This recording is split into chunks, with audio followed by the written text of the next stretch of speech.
Hello everyone, welcome to Plan Your Trades Nifty Institutional Data Breakdown Analysis for Monday అంటే 11th May 2026 and రేపటి కోసం clients and ఎవరైతే institutional traders ఉన్నారో వాళ్ళ open positions ఎలా ఉన్నాయి అనేది క్విక్గా ఒకసారి అనలైజ్ చేసి చూద్దాం. సో ఎవరైతే క్లయింట్స్ ఉన్నారో వీళ్ళ ఇంటర్నల్ పొజిషన్స్ చూసినా స్ట్రాటజీ చూసినా కూడా ప్రైస్ పైకి వెళ్తుంది అని ఒక మోడరేట్ బుల్లిష్ పొజిషన్స్ అయితే హోల్డ్ చేస్తూ ఉన్నారు.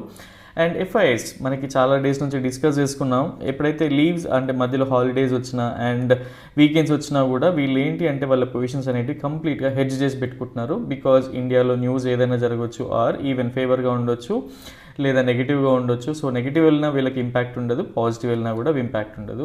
So most of the times proprietaries వీళ్ళనే ఫాలో అవుతూ ఉంటారు. బట్ రేపటి కోసం చూసుకుంటే వీళ్ళ పొజిషన్స్ కూడా హెడ్ చేసే ఉన్నాయి. బట్ ఒక moderate bearish kind of positions మాత్రం ఓపెన్ చేసినాయి అనమాట.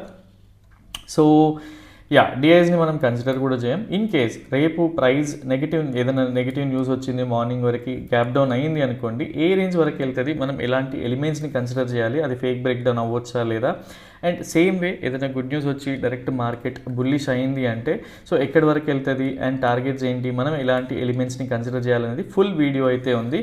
అండ్ రేపటి కోసం ఏంటి అంటే క్లయింట్స్ పొజిషన్స్ అనేవి చాలా హ్యూజ్గా బిల్డ్ అయి ఉన్నాయి అనమాట. సో వెయిటేజ్ ఎక్కువ ఉంది కాబట్టి సో అది బ్రేక్ డౌన్గా కన్సిడర్ చేయొచ్చా, బ్రేక్అవుట్ వెళ్తే ఏ లెవెల్స్ అనేది కంప్లీట్ అనాలిసిస్ వీడియో ఉంది.